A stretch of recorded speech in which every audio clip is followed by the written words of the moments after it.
Good morning sa lahat, mga kamami. Yan. Today is Tuesday. Ayan, sobrang aga ko, guys. Sobrang aga ko kasi magluto tayo ng ating almusal dahil tayo ay may estudyante. Kaya tayo ay magluluto, ba? At syempre, gagawa tayo ng ating mga gawaing bahay. Ayan. Today's vlog. Good morning na ang lahat. Yung mga may estudyante dyan, nakapagluto na ba kayo? At syempre, una natin gagawin ay magbubukas tayo ng gate.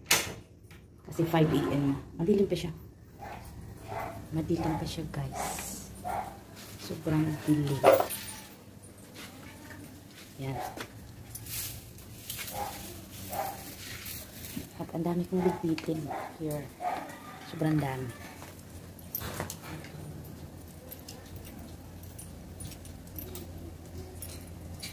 May tao.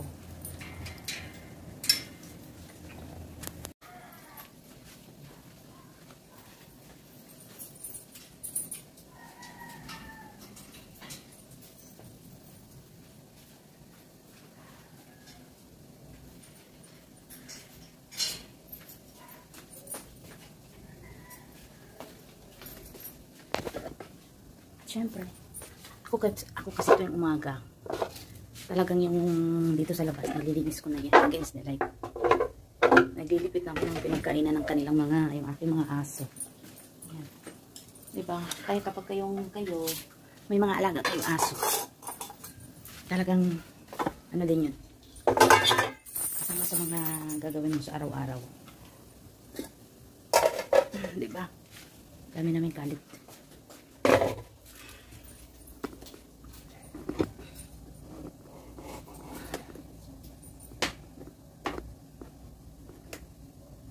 Makuungan ko muna yung aking mga pinagkainan. At syempre against the light. Madilim kasi, guys. Gabi pa. Ako. Mag-vlog tayo. Diba? Ako na natumba. Magluluto pa ako ng aming kakainin ng aking estudyante. Kaya lang ano pa naman yun. Pwede na yung mga noodles kasi saglit lang sila sa school exam nila. Guys.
Okay na. Tayo na ay tapos na maglinis ng ating pinagkainan ng aso. Kaya magluluto na ako ng Magluluto na ako ng pansit canton, guys. Magluluto na tayo ng ating. Ito lang muna yung ayan. Yan muna yung ipapakain ko ngayon ng aking bunso. Pero talagang actually, tuwing umaga nagluluto talaga ako ng pagkain. Kaya lang dahil nga ngayon ay medyo maaga sila. Exam nila, mga 3 hours lang sila sa school. Okay na yung mga ganyang pagkain. Kasi pag uwi naman ang kakain pa yun. Kaya, tsaka guys, maaga pa naman. Kaya, inano ko lang yung pagkain niya ng pagkagising niya. Kasi madali lang naman lutuin. Ibagay na din mga kamami. Dami natin yung gagawin.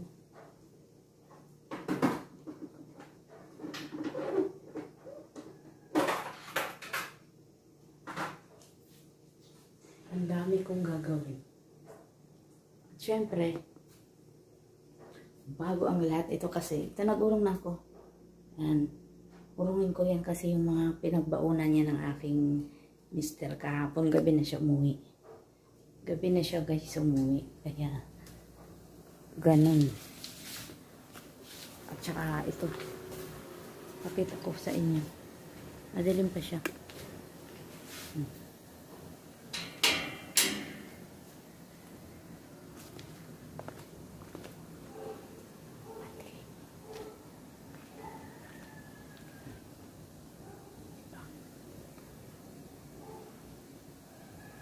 Bata pa.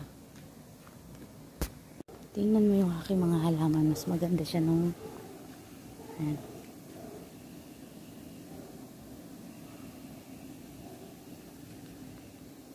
Gumanda siya nung ano nung siya ng panakit. Ay, meron kasi ako nilagay na parang bubong siya guys. Nilagyan ko kasi nga pagka yung ulan ay pagka sa umulan masyado siyang natatangahan ng ulan. Ano, kulay black. Tapos kapag kayong ano, kapag sobrang init naman, nasisira yung mga dahon. O diba, kawawa naman yung aking mga halaman. Kaya, ayun, sa araw-araw, talagang mga tayong mga mami, ay mga busy. Diba, busy tayong mga mami.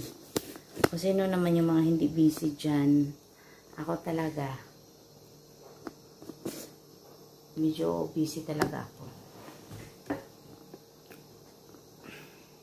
Siyempre, habang tayo ay nagkukwentuhan, liligpitin ko yung aking, ang dami kong ligpitin guys.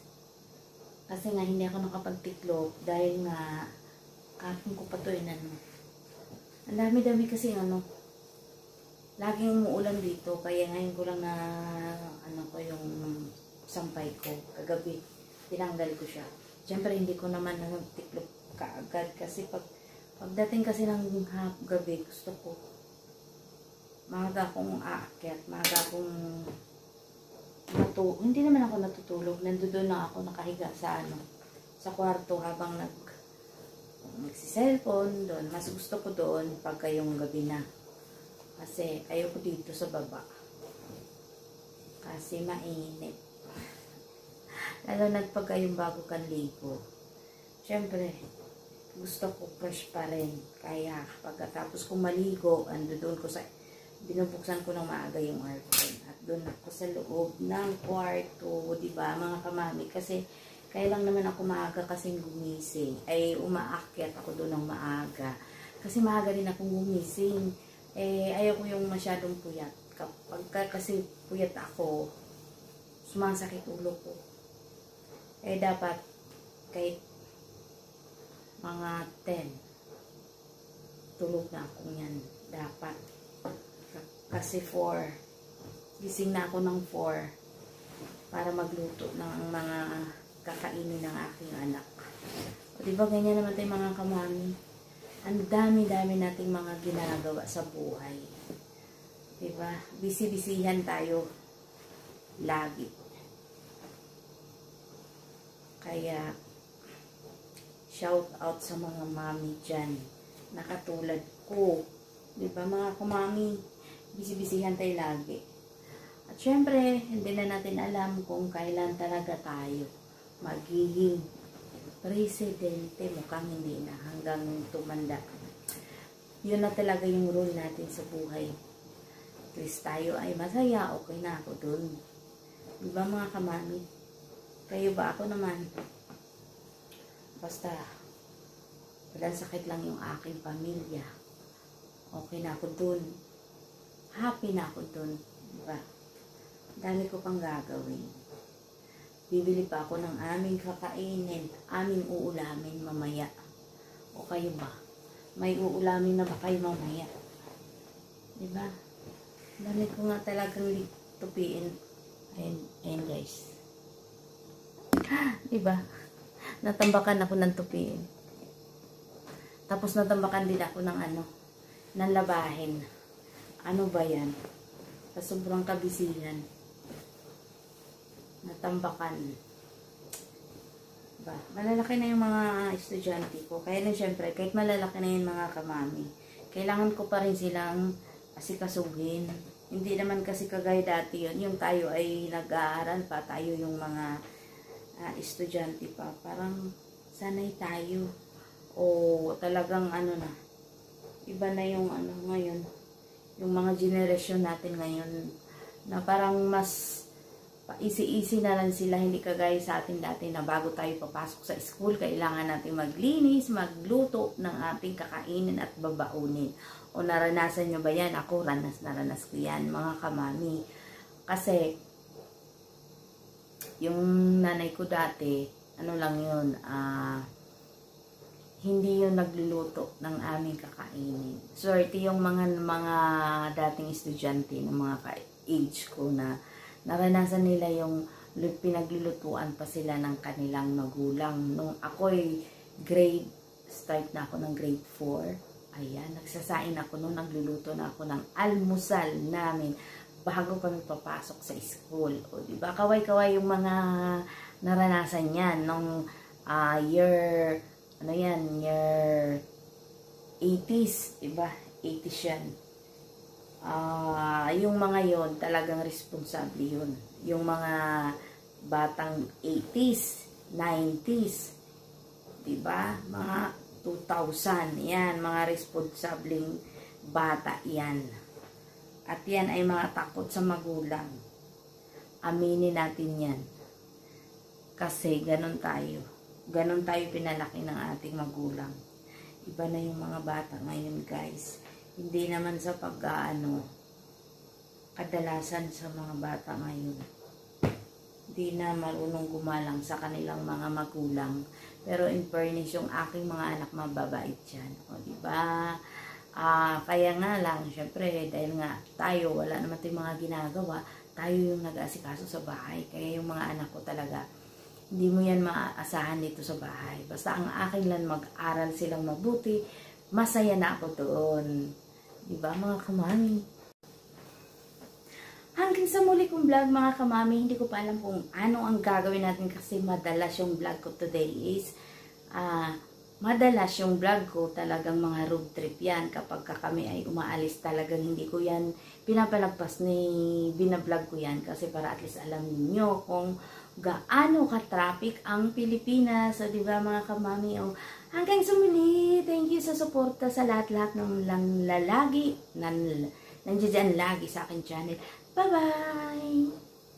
See you next vlog mga kamami.